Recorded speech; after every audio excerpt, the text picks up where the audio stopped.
बिस्मिल्लाहिर्रहमानिर्रहीम। अस्सलाम वालेकुम स्टूडेंट्स। एनालॉग इलेक्ट्रॉनिक्स में आज का हमारा टॉपिक है बाईस्टेबल मल्टी वाइब्रेटर। और बाईस्टेबल मल्टी वाइब्रेटर का जो बेसिक फंक्शन है वो ये है कि इसमें दोनों स्टेट्स स्टेबल होती हैं। अब दोनों स्टेट स्टेबल होने का मतलब ये है कि या तो ये पहली स्टेबल स्टेट में रहेगा या ये दूसरी स्टेबल स्टेट में रहेगा। यानी एक स्टेट में अगर आप इसको ले आए हैं और आपने पावर सप्लाई सर्किट के साथ कनेक्ट रखी हैं तो ये for an indefinite period of time, यानी क़यामत तक अगर ये ऐसा सर्किट बना रहे और पावर सप्लाईज कनेक्टेड रहें तो ये उसी स्टेट के अंदर जो है वो रहेगा। तो इसका मतलब है सबसे पहली हम इसकी जो प्रॉपर्टी देखते हैं वो क्या है, टू स्टेबल स्टेट्स। दोनों स्टेट्स स्टेबल हैं, एक में चला गया वहीं पर रुक जाएगा। आप दूसरी स्टेट में इसको ले गए हैं किसी तरह से, वो देखते हैं कैसे लेके गए हैं, तो ये दूसरी स्टेट में जो है वो वहाँ पर रिज़ाइड करेगा। दूसरी बात कि जब आप इस सर्किट को इनिशियली ऑन करेंगे तो इनिशियली ऑन करते वक्त ये कहाँ पर मौजूद होगा। इनिशियल ऑन करेंगे तो ये अपने आप को फर्स्ट स्टेबल स्टेट में ले जाएगा। इसे कहा जाता है फ्लिप करना, ठीक है। यानी आपने जैसे इस सर्किट को ऑन किया ये फ्लिप करके कहाँ पर आ जाएगा, फर्स्ट स्टेबल स्टेट में आ जाएगा।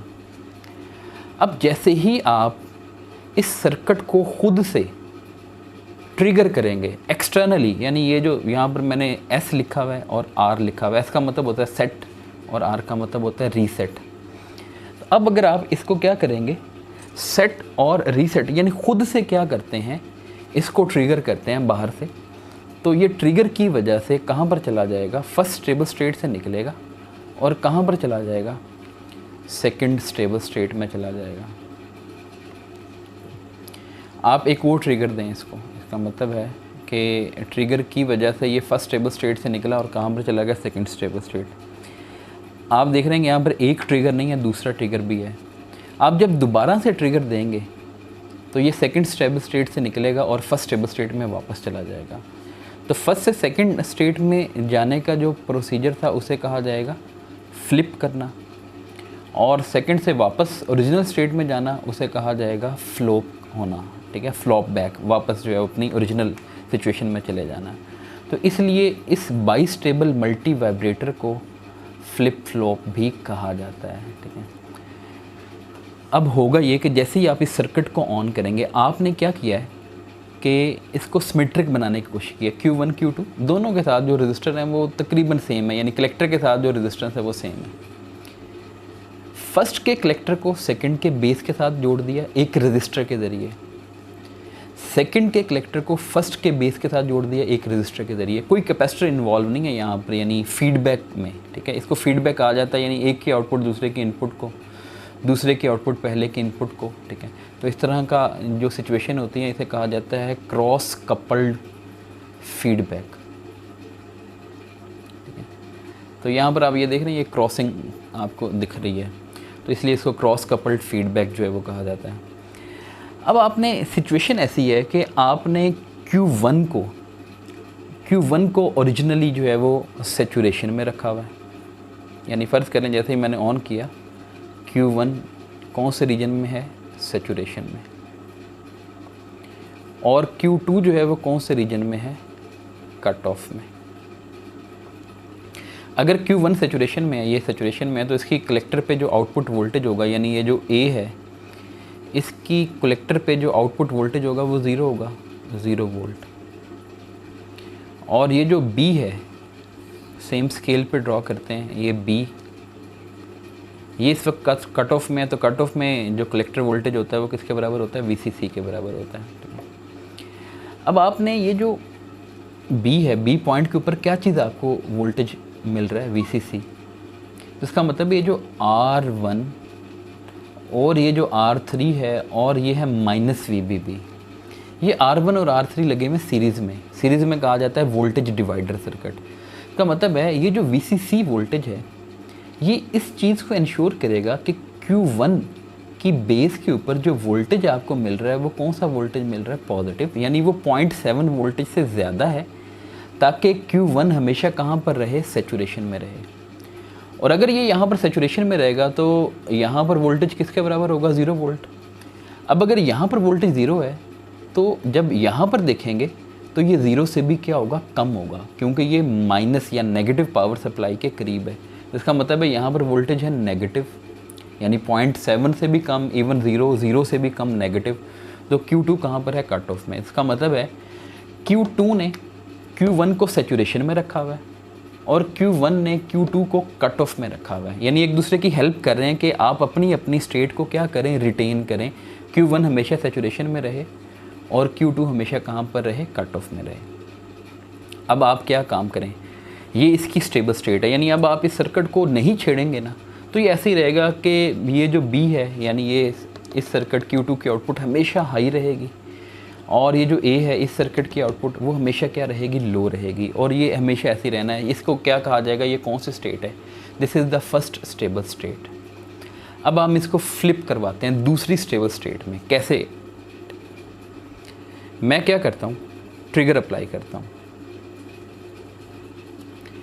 किस पॉइंट पे अप्लाई करूँगा, R पे। याद रखें ट्रिगर आपने अप्लाई करना है पॉजिटिव।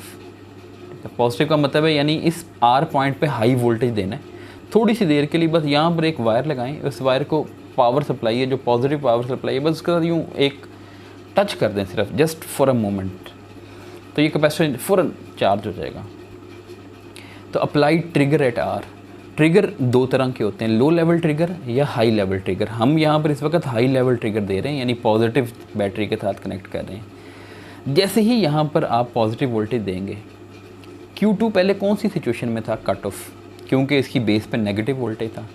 जब आप ट्रिगर देंगे ये ट्रिगर ऑटोमेटिकली इसकी बेस पे जो नेगेटिव वोल्टेज है उसको ओवरकम कर लेगा, और जैसे ही नेगेटिव वोल्टेज को ओवरकम कर लेगा और नेगेटिव से बढ़ भी जाएगा। फ़र्ज़ करें यहाँ पर -3 वोल्ट है, आपने बैटरी लगाई हुई है 10 वोल्ट की, तो 10 वोल्ट तो -3 के मुकाबले में बहुत ज़्यादा है। तो 10 -3 को जो है वो क्या कर सकता है, कंपनसेट भी कर सकता है, न्यूट्रलाइज भी कर सकता है और उससे एक्स्ट्रा वोल्टेज भी दे सकता है। इसका मतलब क्या होगा कि ये जो ट्रिगर है ये क्या काम करेगा, Q2 को कट ऑफ से निकालेगा और कट ऑफ से निकाल के कहाँ पर ले जाएगा, सैचुरेशन में। जैसे Q2 कट ऑफ से सैचुरेशन में गया, इसकी आउटपुट पे वोल्टेज VCC से जो है वो क्या हो जाएगा, रिड्यूस होके 0 वोल्ट पे चला जाएगा। क्या मतलब है, ये हाई से यूँ लो स्टेट की तरफ आ गया, ये हाई था पहले अब लो की तरफ आ गया। जैसे ही इस पॉइंट पे वोल्टेज VCC से कम हुआ और यहाँ पर वोल्टेज कितना हो गया, 0 हो गया। अब ये 0 की वजह से इस पॉइंट का वोल्टेज पॉजिटिव नहीं रहेगा, ये वोल्टेज क्या हो जाएगा, नेगेटिव हो जाएगा, क्योंकि 0 से लोअर वोल्टेज नेगेटिव होता है। तो जब Q1 की बेस पे नेगेटिव वोल्टेज आएगा तो Q1 जो पहले के सैचुरेशन में था अब सैचुरेशन से निकल जाएगा और कहाँ पर चला जाएगा, कट ऑफ में। इसका मतलब है ये कट ऑफ में। तो इसका मतलब है कि पहला वाला ट्रांजिस्टर, यानी आपने ट्रिगर दिया, उसने एक ट्रांजिस्टर की स्टेट को चेंज किया, उसको कट ऑफ से निकाल के सैचुरेशन में ले गया। जैसे ही सैचुरेशन में ले गया, उस ट्रांजिस्टर ने दूसरे ट्रांजिस्टर की स्टेट को चेंज कर दिया, उसको जो है वो सैचुरेशन से निकाल के कहाँ पर ले आया, कट ऑफ में ले आया। तो इसका मतलब है ये पहली स्टेबल स्टेट से आप कहाँ पर चले गए, दूसरी स्टेबल स्टेट में चले गए। तो अब यहाँ पर एज इट इज़ जो है वो ये रहेगा क़यामत तक, यानी अगर आप इसको ट्रिगर नहीं करते, छेड़ते नहीं हैं इस सर्किट को, तो फिर क़यामत तक ऐसे ही रहेगा कि ये स्टेट में रहे, ठीक है। लेकिन आप चाहते हैं कि नहीं जी ये तो वापस अपनी ओरिजिनल स्टेट में चला जाए। अब आपको ट्रिगर यहाँ पर अप्लाई करना पड़ेगा, क्योंकि इस वक्त Q1 कट ऑफ में है। अब यहाँ पर आप ट्रिगर अप्लाई कर लें। जैसे ही आप S के ऊपर ट्रिगर अप्लाई करेंगे, ये Q1 कट ऑफ से निकलेगा और कट ऑफ से निकलने के बाद वापस कहाँ पर चला जाएगा, सैचुरेशन में। जब ये सैचुरेशन में गया, इसकी आउटपुट पे वोल्टेज हो जाएगा 0 वोल्ट, यहाँ पर वोल्टेज दोबारा से हो गया जी 0 वोल्ट। और जब यहाँ पर वोल्टेज हुआ 0 वोल्ट, तो ये 0 की वजह से इस पॉइंट पे वोल्टेज दोबारा से क्या आ जाएगा, नेगेटिव आ जाएगा। तो जब ये नेगेटिव आएगा तो Q2 वापस कहाँ पर चला जाएगा, कट ऑफ में। ये सैचुरेशन से निकलेगा, कट ऑफ में चला जाएगा। तो इसका मतलब ये हुआ कि ये यहाँ पर चला गया। तो इसका मतलब ये था कि ये इनिशियली फर्स्ट स्टेबल स्टेट में मौजूद थे दोनों। आपने इस लम्हे एक ट्रिगर अप्लाई किया, कौन सी इनपुट पे, R के ऊपर एक पॉजिटिव ट्रिगर अप्लाई किया। ये फर्स्ट स्टेबल स्टेट से निकल के सेकंड स्टेबल स्टेट में चले गए। ये सेकंड स्टेबल स्टेट में आपको वहाँ पर भी चैन नहीं आया कि आपने इसको जो है वो यहाँ पर चैन नहीं लेने दिया, आपने दोबारा से एस वाली जो इनपुट है इसके ऊपर दोबारा से ट्रिगर अप्लाई किया तो ये दोबारा से कहाँ पर चला गया, अपनी पहली स्टेबल स्टेट में वापस चला गया। ठीक है, तो इसका मतलब है कि आप ट्रिगर के ज़रिए इसको एक स्टेबल स्टेट से दूसरी में फ्लिप करवा सकते हैं, वापस जो है वो फ्लॉप करवा सकते हैं, और इस तरह से ये सर्किट की वर्किंग जो है वो चलती है। तो ये बाईस्टेबल मल्टी वाइब्रेटर नहायत ही इम्पॉर्टेंट है डिजिटल इलेक्ट्रॉनिक्स में। फ्लिप फ्लॉप्स वहाँ पर पूरी की पूरी एक कैटेगरी है, यानी एक पूरा का पूरा चैप्टर है जो आप फ्लिप फ्लॉप का स्टडी करते हैं, और कई टाइप्स होती हैं फ्लिप फ्लॉप्स की।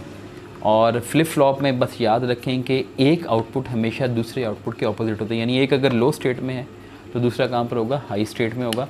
इसका मतलब है दोनों आउटपुट्स एक दूसरे का कंप्लीमेंट होती हैं। ठीक है, यानी एक दूसरे के बिल्कुल क्या होती हैं, मुखालिफ होती हैं, ऑपोजिट होती हैं। तो ये फ्लिप फ्लॉप की बेसिक वर्किंग है। और फ्लिप फ्लॉप को इस्तेमाल करके डिजिटल इलेक्ट्रॉनिक्स की वाइड कैटेगरीज़, काउंटर्स हैं वहाँ पर जो है, रजिस्टर्स हैं, इसके अलावा मेमोरीज़ हैं, बहुत जो है नहीं वाइड एप्लीकेशन है फ्लिप फ्लॉप्स की या बाईस्टेबल मल्टी वाइब्रेटर की, जो कि हम वहाँ पर देखते हैं। तो इसको अच्छी तरह से रिवाइज़ कीजिएगा। अगर कोई क्वेश्चन है इस हवाले से तो आप जो है वो पूछ सकते हैं कमेंट सेक्शन में। अपना ख्याल रखिएगा। अल्लाह हाफ़िज़।